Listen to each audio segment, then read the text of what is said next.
Okay, let's get into this. You know that feeling, right? Yeah. Walking into a fun fair.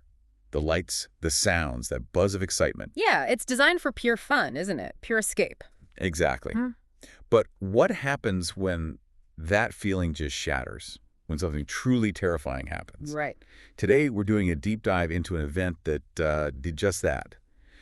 It forces you to look past the fun, past the flashing It's lights. see the potential risks underneath. Yeah. So this happened on July 26th, 2025, at the Netley Marsh Steam and Craft Show over in Hampshire in the UK. Okay. What should have been a fun day turned into, well, something else entirely. An 18-year-old girl on a funhouse ride suffered this absolutely life-altering injury. And it immediately became more than just a local news item. Oh, definitely. It shocked the community, of course, but it also kicked off this much bigger national conversation. Yeah, exposing vulnerabilities where you just don't expect them. Mm, And what's really striking, I think, is how one single tragic moment can have such wide-ranging effects. right. Our source material for this deep dive is a pretty detailed update on this funhouse riot accident. It lays out the facts. Okay. But our mission here, as we kind of explore this, is to connect those facts, to really understand why. Why did this event hit such a nerve? And what does it tell us about, public safety, how we perceive risk? Exactly. And maybe where responsibility actually falls in these spaces we usually just take for granted. Absolutely. So our goal for you listening is to pull out the key insights from this awful event. We'll go through what happened immediately. The facts on the ground. Right. But then we really want to look at the ripple effects, the kind of surprising consequences. Peeling back the layers, essentially. Yeah, on something that seems so simple, like a fun fair ride, and finding all the complex stuff underneath. Safety, human factors. Okay, so let's start with the scene, Netley Marsh. Yeah. So the Netley Marsh show sounds like it was, your typical bustling fair, good atmosphere. Right, people having a good time. And the victim, this 18-year-old girl, she was on a funhouse ride. You know the type, moving floors, spinning bits. Yeah, walk through things. Exactly. And here's where this seemingly small detail becomes just devastatingly important. Witnesses said her hair was loose. Loose hair, which you see all the time at fairs. All the time. But on this ride, somehow her hair got caught, entangled in the rotating machinery. And the result, the source describes it as a severe scalp degloving injury. That sounds, well, it sounds absolutely brutal. It is. Can you help us understand what that actually means? The level of trauma involved? It's it's one of the most severe types of soft tissue injury you can imagine. Degloving, think of taking off a glove. Okay. The skin, the tissues underneath, they're literally ripped away, torn right off the bone or the underlying fascia. So in this case, her scalp. Her scalp and hair were essentially torn from her skull by the force of the machinery. The torque involved must have been immense, instantaneous. God, that's horrific. It's not just a cut, it's a complete avulsion. Massive blood loss, incredible pain, and obviously permanent disfigurement. It's life-changing in a fraction of a second. That detail, the degloving, it really shifts how you think about these rides, doesn't it? From fun amusement to potentially really powerful, dangerous machines. Absolutely. It highlights the forces involved. So what was the immediate response? Right. Getting someone out of moving machinery sounds incredibly difficult and urgent. It was. The source really stresses how intense the emergency response was. They weren't just treating an injury, they were performing an extrication, a rescue. Because she was trapped? Completely trapped. They couldn't just stop the ride and pull her free. The crews actually had to cut through the ride's structure. Come through the metal of the ride? Yeah, cut it apart to release her. That tells you everything about how badly she was entangled. Wow. And maybe raises questions about the ride's design too, how easily that could even happen. Yeah. Once they got her out, she was rushed to hospital. The injuries described as, well, life-altering. Just the effort involved, dismantling the ride. It really paints a picture of how critical it was. Definitely. The immediate danger was extreme. That image of crews cutting through a fun fair ride, it's just so stark. So after they managed to free her, what happened next with the ride, the investigation? Well, the response was immediate and pretty clear cut. The ride was shut down straight away, indefinitely. Not just for the day. No, indefinitely, which suggests, serious concerns about its safety, its operation. Right. And at the same time, the local safety board launched a full formal investigation. Okay. What does that involve? Oh, it's comprehensive. They look at everything. The ride's maintenance logs, how it was operated, were there design flaws, human error, Training, instructions. all of it. Inspection records, operator training, how clear the warnings were. Right. The aim isn't just blame, it's understanding how it happened. And preventing it from happening again. Exactly. What needs to change systemically. And this is where those witness accounts, specifically about her hair being loose, become really central, right? Absolutely pivotal. It moves from just what happened to why, and maybe what could have stopped it. Precisely. That single detail, loose hair getting trapped, it opens up the whole inquiry. Puts the focus on both the individual and the machine. Right. It raises these really critical questions about the ride's design versus, user safety instructions. Was the ride safe enough for how people actually behave at fairs? Were the warnings good enough? Clear enough, easy to see, compelling?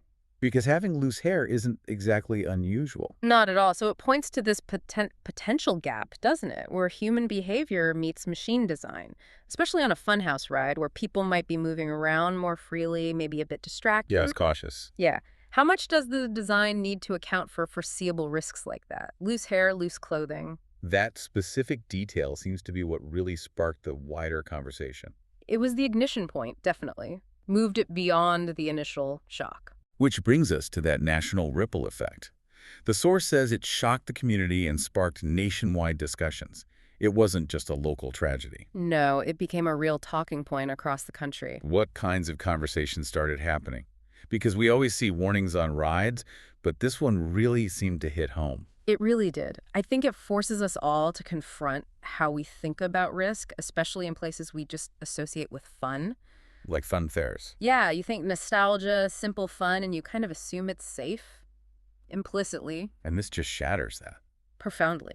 So the discussions, they happen on a few levels. First, obviously, huge sympathy for the victim and her family. Corey. But then, very quickly, it turns practical. People start asking, hang on, how safe are these rides we go on all the time? It's a reminder that even things that look harmless can have real dangers hidden away. That's it. It shakes that basic trust we place in these leisure activities. We assume they're checked, inspected, safe by design. And when something like this happens, that trust is broken, which leads to much closer scrutiny. Yeah.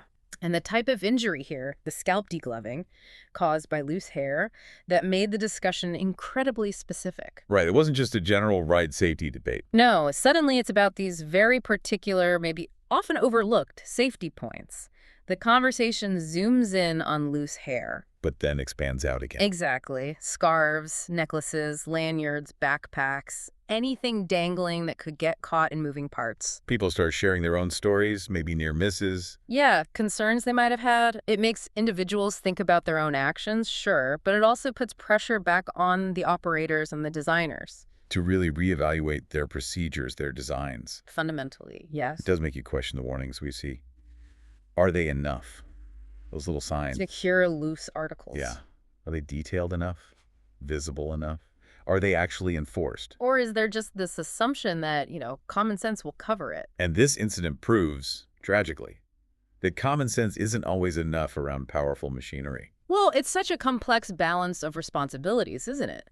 You've got the individual's need to follow the rules, then the designer's duty to make the ride as inherently safe as possible, accounting for potential human factors. Even momentary lapses in attention. Right, and then the operator has to make sure the warnings are clear, communicated, maybe even enforced if they see something unsafe. This incident seems to have forced a big rethink about where that balance should be. Definitely. Are the guards around moving parts good enough?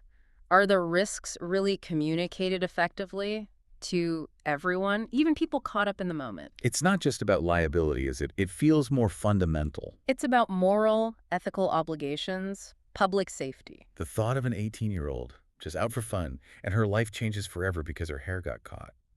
It's chilling. It really is. And the fact that it triggered such specific discussions, hair, clothing, accessories, suggests it hit a nerve. Maybe highlighted something overlooked for too long. I think that's right. The Netley Marsh incident became this focal point because it exposed a vulnerability many just hadn't really considered. It forced a conversation not just about that one funhouse ride. But about all rides with moving parts. Spinning rides, fast rides. Made people question the regulations, how effective they are. And how well the risks are actually communicated. The details, the emergency crews cutting the ride, The life-altering injuries, they hammered home the danger. And the need for proactive safety, not just reacting after something goes wrong. Absolutely. Rigorous, proactive measures. Okay, so let's try and synthesize this. We have a single, truly horrific incident. An 18-year-old girl on a funhouse ride, Her hair gets caught in the machinery. causing a severe scalp degloving injury. This sparks immediate widespread national discussion. Emergency crews had to physically cut through the ride to free her. She's now facing life-altering injuries. The ride is shut down indefinitely. Formal investigation is underway. And the key insight seems to be how that one detail witnesses saying her hair was loose turned a local tragedy into something much bigger. A catalyst for a national reckoning on safety. Yeah, that specific detail really flags this crucial point where human behavior meets machine design. It makes you ask, are the designs robust enough? Even for foreseeable human moments like having loose hair. And are the safety instructions truly effective? Or do they assume a level of attention that just isn't always there in a fun, distracting place? Right. This definitely pushed conversations nationwide about the risks of not just loose hair, but clothing, jewelry, accessories, on all sorts of rides. Ensuring the thrill doesn't come with unacceptable risk. Exactly. And maybe what stands out most, and something for you, the listener, to really think about, is that delicate balance. It's often unseen, isn't it? Yeah. Between the fun, the thrill we want from these attractions. And the risks that are actually built into them, or part of how they operate. Right. This incident is just such a stark reminder. Harmless fun can turn into a life-altering event in literally a split second. It forces you to think about responsibility. Where does it primarily lie? Is it the designers? Should they make attractions foolproof? Is it the operators enforcing every rule rigidly? Or is it down to us, as individuals, being more aware, more careful? It's complex. There probably isn't a single easy answer, but it certainly suggests we all need to be more vigilant about safety. Even when we're just trying to have fun. Especially then, maybe. Yeah. Definitely something to mull over next time you're thinking about going on a ride. Where does that responsibility sit for you?